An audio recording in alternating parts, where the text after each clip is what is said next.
Hi, everyone. My name is Christopher Bruce, divorce attorney in South Florida, and I have the awesome pleasure of being here with Jessica Jeans. She's a mental health counselor, marriage and family therapist in the Palm Beach Gardens area with a group practice. And today we're talking about something that I think is critically important, and that is how to communicate with a difficult partner, maybe even a narcissist. So that partner will listen. And Jessica and I have talked a decent bit leading up to our recording of this today. And our hope is that you will have some takeaways, not only in your everyday relationships with your spouse or significant other, but also in your relationships with other people that you come across in life, such as at work, colleagues, friends, on how to just be a better communicator. So, Jessica. Thank you so much for having me. So, Jessica, before we get into communicating with narcissists or difficult,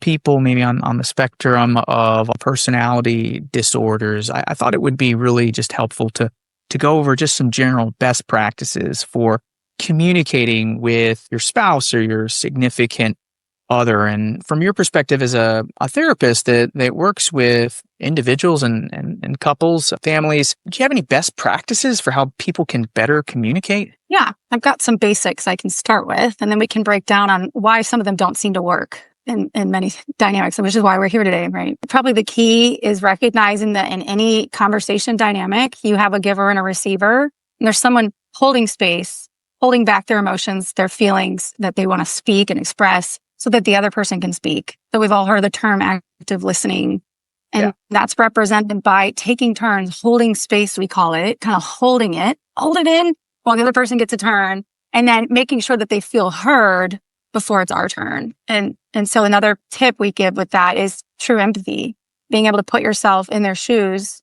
And when a person feels heard, their ears stay open and they'll hear what you have to say back. So acknowledging, pausing to acknowledge, and even sometimes reflect back what you heard. And then one of the biggest things I would say is not trying to fix what the person's telling you, but asking them what they need or how you can support. Sometimes they just need a sounding board. Other times they need a think tank to brainstorm.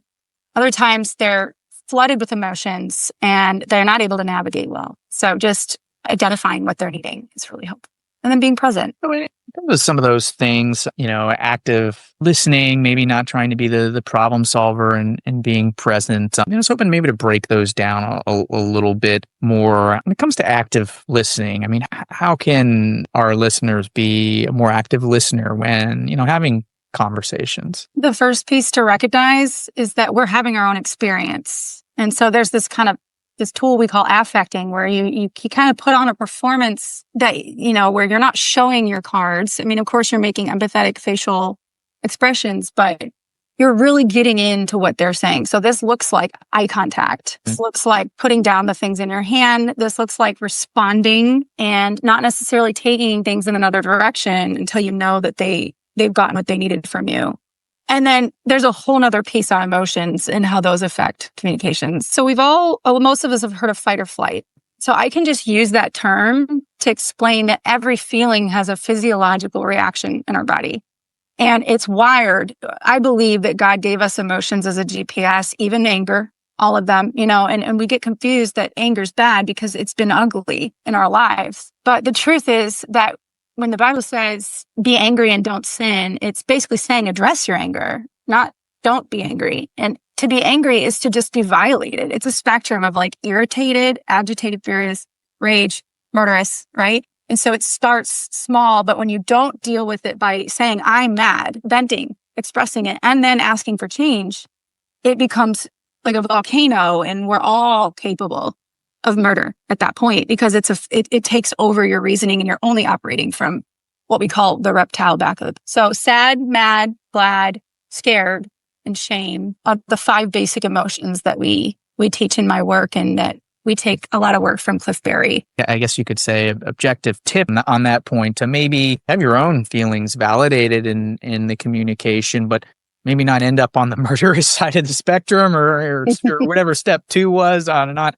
To not get there. Do you have any tips for people on that? And as they start feeling this stuff when communicating with their spouse? If you're imagining your partner, your friend, getting hurt or dying, you've gotten way too far down that. Yeah. I think a lot of us understand what that's like. It's such a human experience to get away from something that feels violating. These basic communication skills should work between two people. It's when you have somebody who's not mature enough or who's intoxicated or who's spiraling because of their mental health state, that's when you can't have that giving and receiving.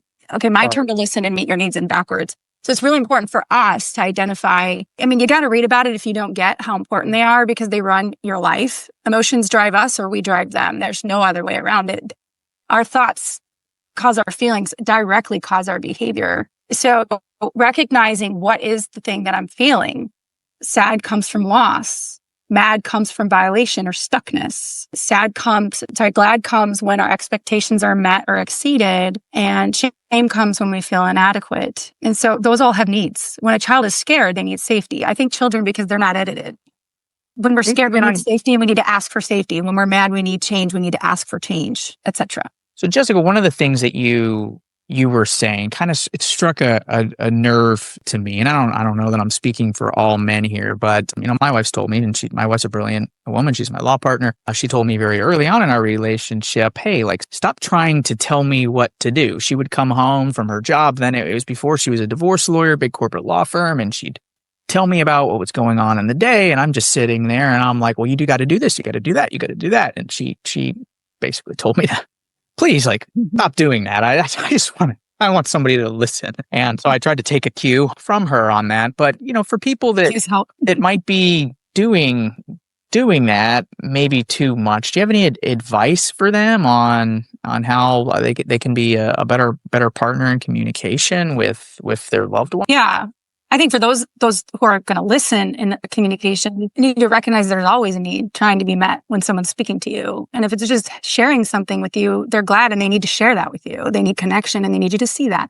So anyway, that's for the listening. But for the person who's speaking and wanting to be heard, the key is telling them what you want from them. And so if you recognize that these 5 basic emotions each have a need, that's why I believe they're God-given indicators. When I'm scared, there's a threat. I need safety. Emotional, like someone's getting rejected or someone I love, or there's physical.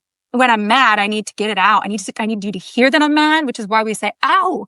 And then we need you to stop when you change. So mad needs to vent and get, and so on and so forth. Shame needs validation and glad needs to be shared, as I had mentioned. Sad needs comfort. Children are unedited. So when they're sad, they need a hug. So you could always go back to identifying your emotion and what a child would need with that feeling. And then that's your ask. And it helps partner to tell them what that looks like. So I just need comfort right now. Can you come sit by me and listen?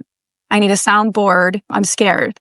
I'm trying to come up with a solution. Can you help me? Yeah, that makes a lot of sense. And you were talking about being present in communication. And I think a lot of us kind of, understand. Maybe, don't have your phone out and pay attention to the person when they're talking and, all of that. But what I wanted to ask you about is maybe it's something I just struggle with, but my communications, sometimes with my wife, but even like what we're doing right now, the other person will be talking. I know that I need to be present and listening so that I'm polite and they feel validated and valued, but I'm listening to what's happening. I have to say that I know I need to get to this item. Maybe it's just because I'm doing this interview of you and I'm hearing things I want to make sure we talk about, but no, that's life. We always have an agenda. Oh yeah. And what's your best advice for people to, stay present and connected in the conversation, but I don't know, maybe not forget about stuff in the communications that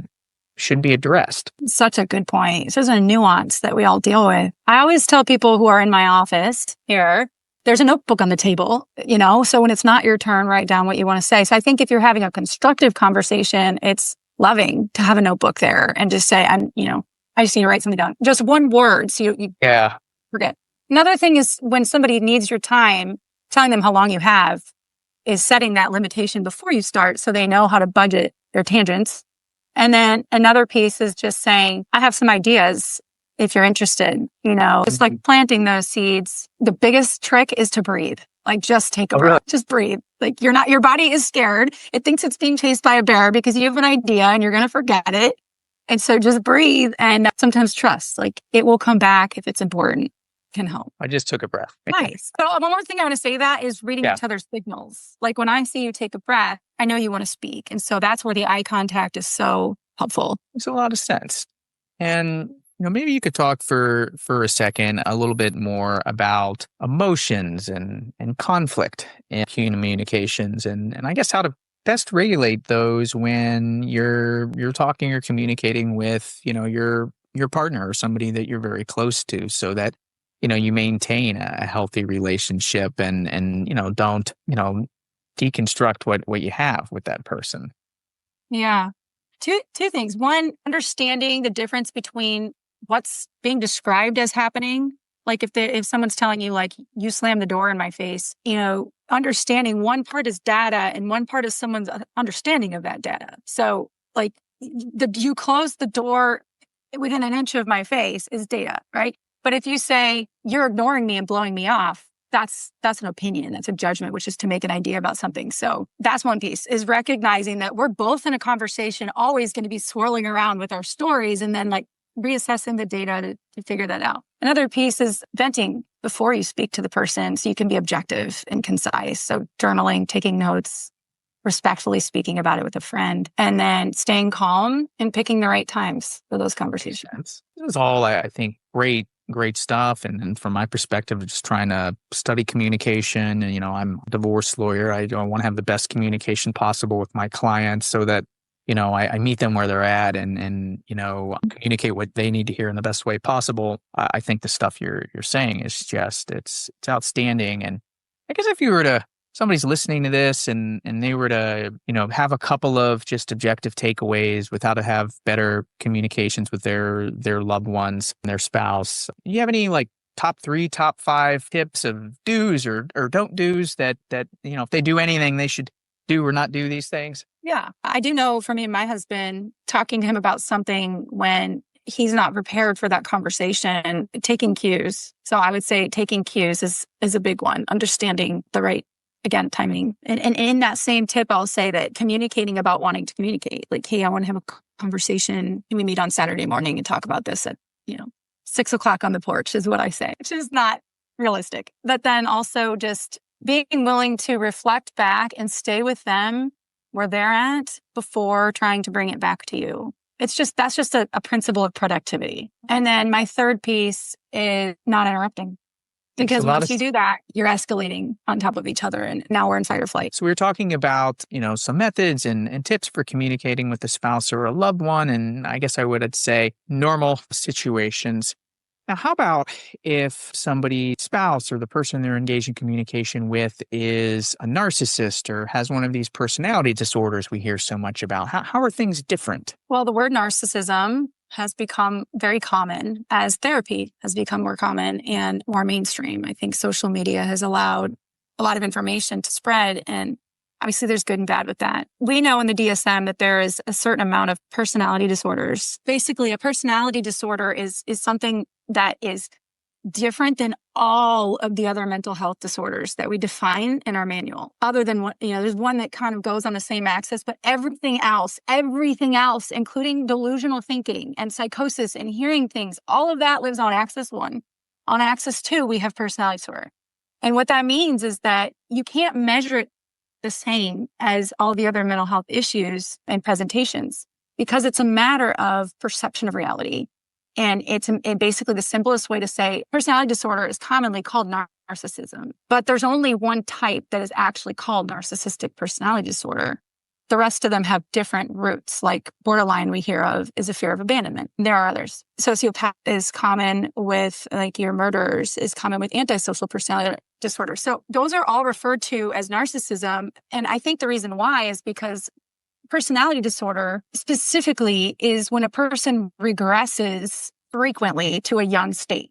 It's the young state of emotional reasoning. So it's similar to the word I use instead of narcissism is egocentrism, which truly all of us can do. We all can regress to the ugliest, youngest coping skills when we're a mess. But 1 in 10 people are diagnosed according to the Diagnostic Statistic Manual of Mental Health, with a personality disorder. And so it's all around us. We've all been raised by it. So you may see features all over, but it's really just a trauma spectrum. And I'd like to explain more kind of where it comes from. Yeah, I think that'd be great because there is, I think, so much maybe misconception and misinformation about this stuff. And, it's just from you and I talking yesterday about this as we were getting ready to do the recording. It's important to understand those nuances, but, it's also important to understand how to, just deal with what might be the symptoms of somebody being somewhere in this, spectrum. So, yeah, if you could get into the details here more, I think it would be really helpful. Yeah. So they say that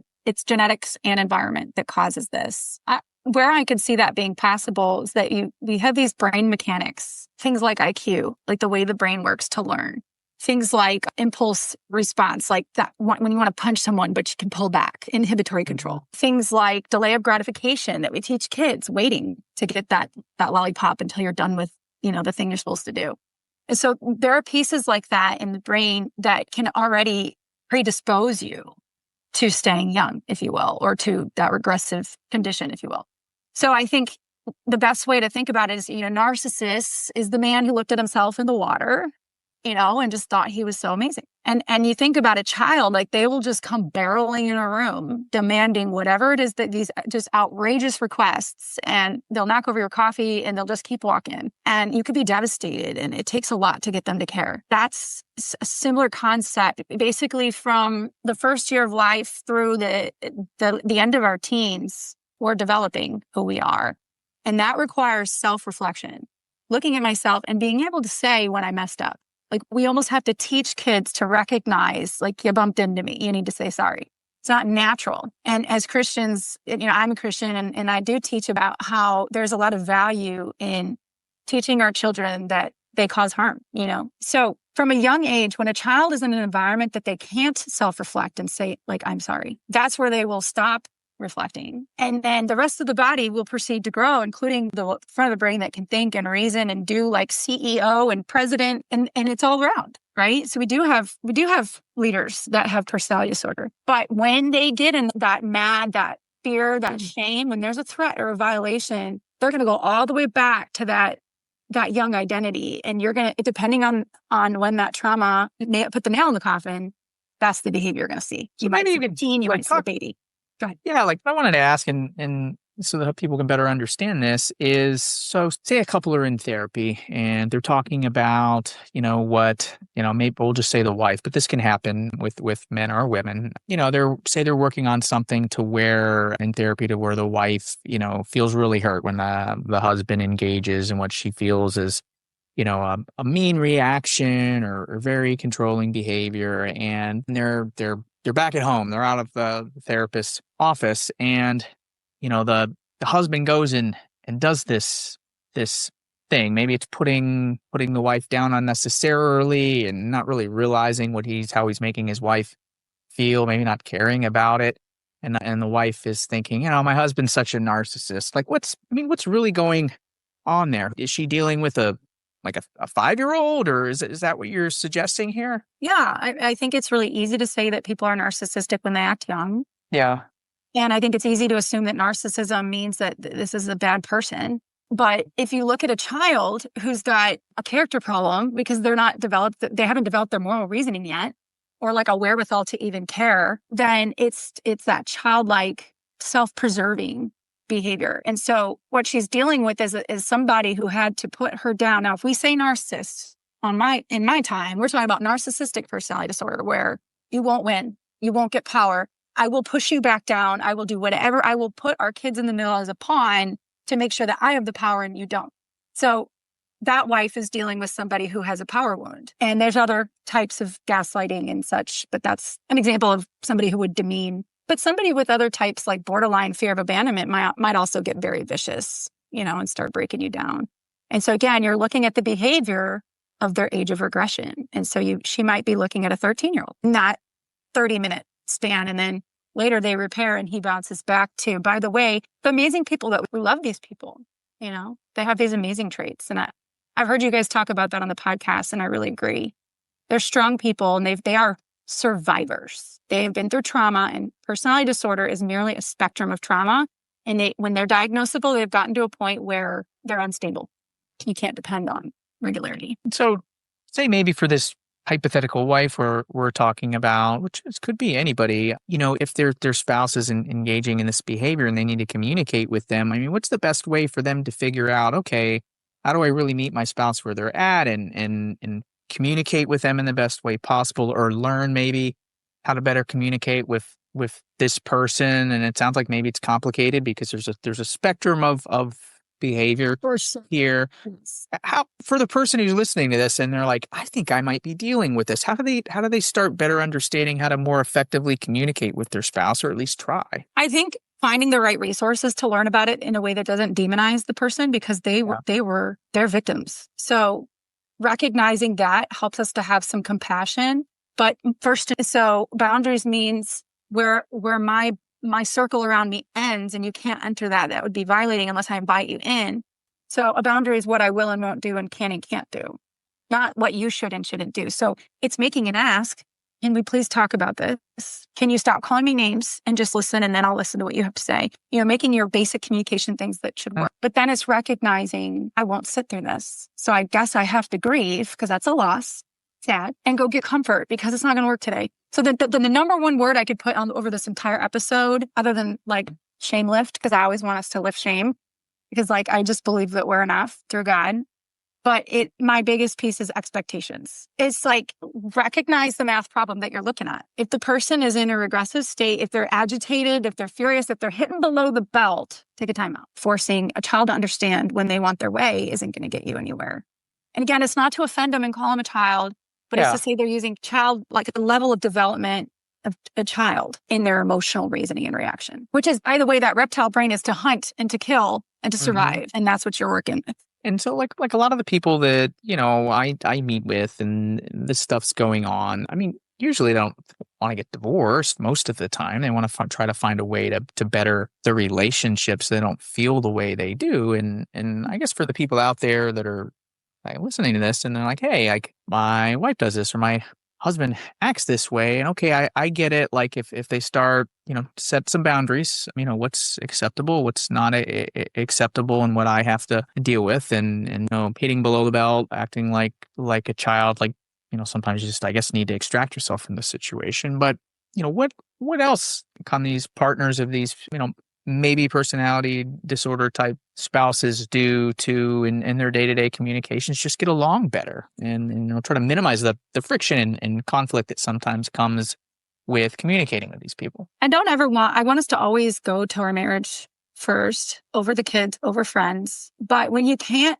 I think recognizing what you want, if you can get it, definitely ask. Don't just assume, like try. But then I would say to get those needs met elsewhere. And I don't mean sexual or physical, but emotional intimacy in a safe way with I believe should be the same gender. But finding a community that processes through hard feelings and hard things it's life-changing, to be among other people who are also committed to working through hard things and owning their own peace and not fixing each other.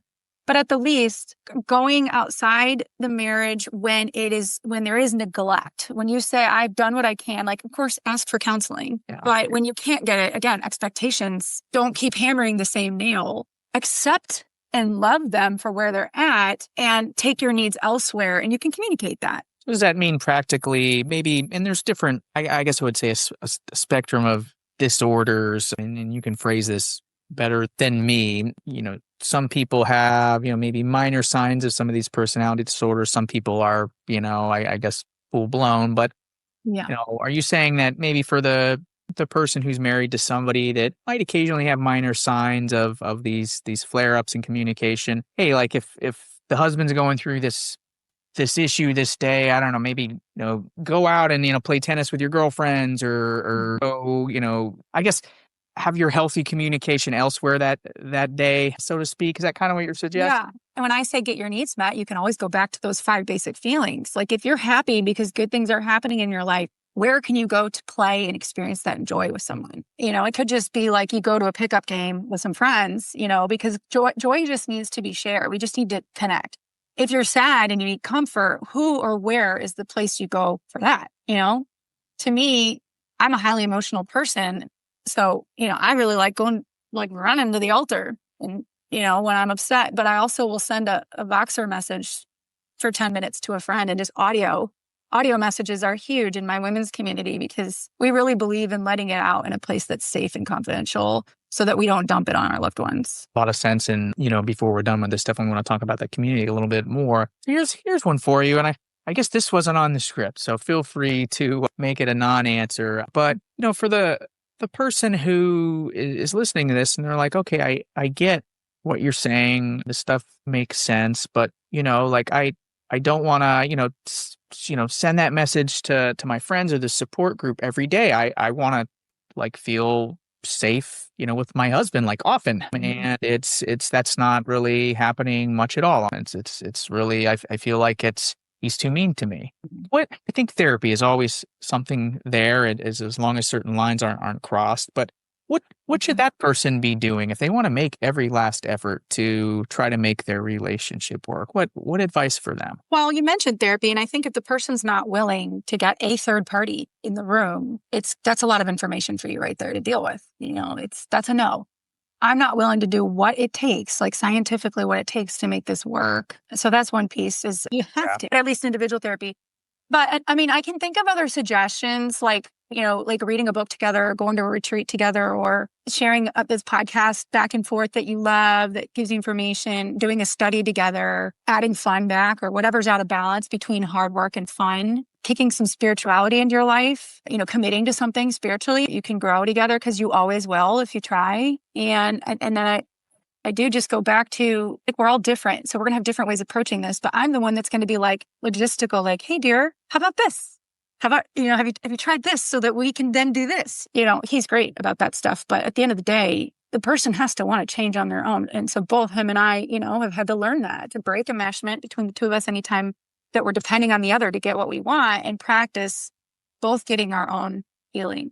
And I can tell you with my own experience, my own marriage experience, that is the one thing that works, is both taking ownership for your own peace. So I think at the least demanding for him to take care of his peace and define for him how you'll know that he did it. We all have messy things, but we can still make our asks and our demands, I want you to get better. I don't want to be dragged through the mud like this anymore. Or I want, I'm going to do my part while you do yours. Makes a lot of sense.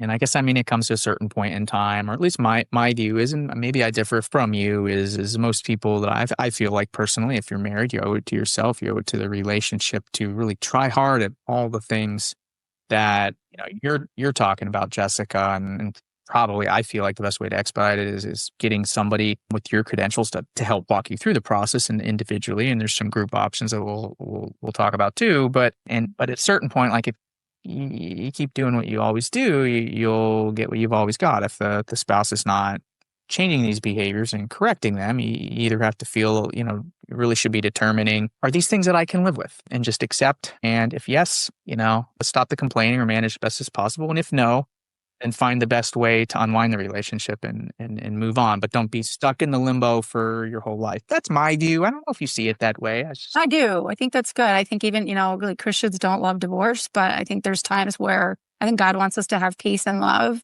And when someone's abandoning you or neglecting you or hurting you or your kids, then I say, that's a problem that needs to be solved, and you don't stop till it gets solved, period.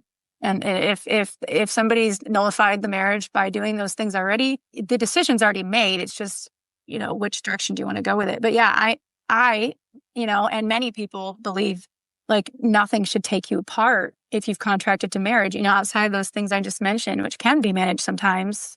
Infidelity, all that can be managed. You can heal. You can totally heal from infidelity as a couple. And I just want to give hope for that. So you do stick it out. And for those who are like, well, I'm going to stick it out even though I'm being abused or whatever is happening, then I would say be realistic about what you're going to do when those things occur. Have a plan. What is your plan to keep you and your kids safe? And unfortunately, where are you going to go? What are you going to bring? Is it prepared?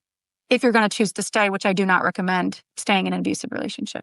You could separate and ask them to get changed without divorcing, It's just maybe just a gentle spin-off, but what we're talking about here, what it prompts with me, and maybe it's just because I'm a parent, I'm going to be seeing my kids in a couple hours, and I want them to grow up to be, loving people. Do you have any best practices for the parents listening to this to, what they can occasionally do with their children to, minimize the chances that their kids grow up to have some of these, closer to personality disorders, when they turn into adults? I know there's probably not a catch-all, magic button to push, but I'd just be curious to hear that. I know you work with kids and some of your colleagues do. Comes up all the time. Today came up with the clients. Like, we're seeing this in our kid, scaring me. Yeah. I think the first thing that comes to my mind, which is usually the backwards answer, because the cliche answers we can all read about on Google, it's like, it's going to be fine. Just trust. Teach your kids emotions. Make it emotionally safe for them to self-reflect. But ultimately, I think that sometimes kids need to shut down and develop this block to survive. And so if you can't get them out of a situation, which you can get your kids out of a situation of abuse, but if you feel like it's not the right, whatever, however you justify, I get it, then accepting that they may need to shut down to protect themselves, that will be the consequence of them continuing in that environment. And the truth is, we can't always control that, because sometimes they have to spend time with the other parent. And it's not like the kid's going to just learn this behavior. Personality disorder comes from the wounding. And so teaching against the lies that are underneath each of those disorders, such as like borderline is fear of abandonment. So just breathing into them the truth about they're loved and worthy of love no matter what, because God made them. That makes a lot of sense. And I mean, what I've heard, and each time I hear this, I go research it, it seems to be validated, but I don't know, maybe I'd like your take on it, is, look, if you're the other parent might have some of these more negative qualities, whether you're separated or together in the relationship, if the kids are able to get about a 30% ish healthy attachment in their time with you, and at least with one parent, odds are the kids are gonna get the attention they need to be capable as an adult to have healthy relationships or have a good shot at it. I mean, what's your take on that? I'm so glad you said that, because earlier I had this thought and I had forgotten it, but my view is it just takes one secure parent, and the amount of time spent with them can vary. And I think that God bridges those gaps because He loves those kids too. So when you don't get the custody time that you think you should have, I do believe that God can make things work with half of what you should have to make it work. So it's for a parent, we're going to overcompensate if we're stressing about those things, which of course we can't help. But surrender is a choice, and when we can choose to surrender what we can't control, we'll nail it on their time with us. That is all we can do. I think I need to take that snippet and play it for a lot of people. So thank you so much for weighing in on that one, and also for all of your time with this. Another thing I wanted to ask you about, some people might be listening to this and they're thinking of, maybe it's them, maybe it's somebody else they want to forward this podcast to that has a difficult situation at work. Maybe the narcissist or somebody on the person that the difficult personality is their boss, and maybe at this precise moment in their life, leaving the job right now is not an easy option to accept. Advice for those people who, have to deal with just a difficult person in their life, and they don't really have an easy way to quickly just avoid them. Yeah. Something that comes up a lot in the women's groups that we do is like when you're dealing with an in-law, like you don't have a choice. And this is very similar. So as respectfully as I can say this, I think it's helpful to age the behavior of the person and to keep that to yourself, but to know that when a full-grown adult is bullying or minimizing or belittling or talking to you about your mental health and gaslighting and things like that, if you can put an age on that, because that's a very sandbox kind of behavior, playground kind of behavior, it puts things into perspective. So a paradigm shift is how you get through that. Just like, okay, his ego is feeling attacked right now. That is wild and crazy making. I don't know how that he made that out of that, but okay. That's what 6-year-olds do, But I really want to emphasize that you're going to screw it up if you don't aim for compassion and love at the end of the day. Like the bottom line, you got to love on others if you want success in a relationship. Makes a lot of sense. I appreciate you sharing that. And I think that could probably go with any difficult relationship. That's awesome advice. And, I know from our talking that, you don't just talk about this stuff. You help people with this stuff, both with your practice and,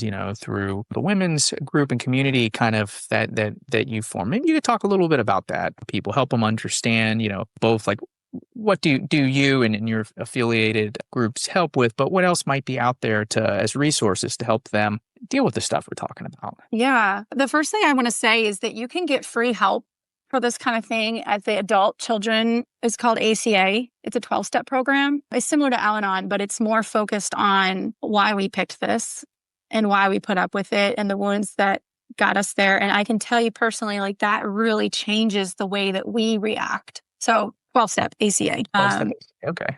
Yeah. Adult children of alcoholics or dysfunctional families. And then our community, I have my practice. It's called Guided by Grace. And we've got several providers here. And we kind of do a tiered approach where I'm going to intake, or me and some of the main clinicians will intake, and then we'll set you up with a treatment plan with our team, which I'm often involved in.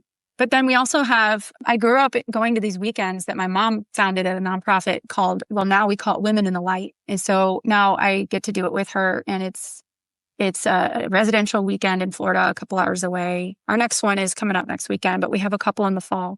And once you go on that weekend, we call it inner healing. Like you're really uprooting the things that make you react the way you do because of the lies you picked up in the past. It's not a lot of sitting in the past, but it's gleaning from it and recognizing how the things we've been through affect our paradigm, not only of others, but of higher power. And if we don't believe that we're loved and held and cared for by a higher power, then we walk around life with that element of threat. And so we're more hypervigilant and compensating, right? And so this weekend has you dig into the emotional and spiritual roots of why we choose life and how, and then that information in that weekend helps how to apply these boundaries and communicate. And then we have groups that are a follow-up to the weekend. And that's a 2-year curriculum you can pop in and out of. Very intimate. I can't recommend that type of stuff enough. And it's kind of happened by chance just with my law firms on the pre-COVID world. When you would go to get divorced, you have to go do a couple of minute hearing in front of a judge at the local courthouse. And my firms, we have 14 lawyers now, but we had a couple of then. And so it's conceivable. There's only so many divorce court judges on the same day. One of our lawyers might be there, the client, to go through the same process. And clients, what we recognized was interesting. They talked to each other, and a couple of them, started to form friendships. And it was interesting as we try to stay in touch with our clients over the years, make sure they're doing well, to hear how much it helped them to connect with other people that are similarly situated. In that case, it was after the divorce. So at a different point, in a journey. And I think for a lot of people that I meet with, when they recognize they're not the only one out there that's dealing with this, and if they find a way to talk with other people and in a group setting, when they can get to it, it can be a really powerful way of processing what's going on, learning how to maybe do the things that can keep a divorce from happening, or if it looks like that's the route things need to take, better understand how to get through it, while also, making friendships with other wonderful people. So I really encourage the group stuff as much as possible. If you're at a point, I'd say check with your therapist first, but it can be a really, really great way to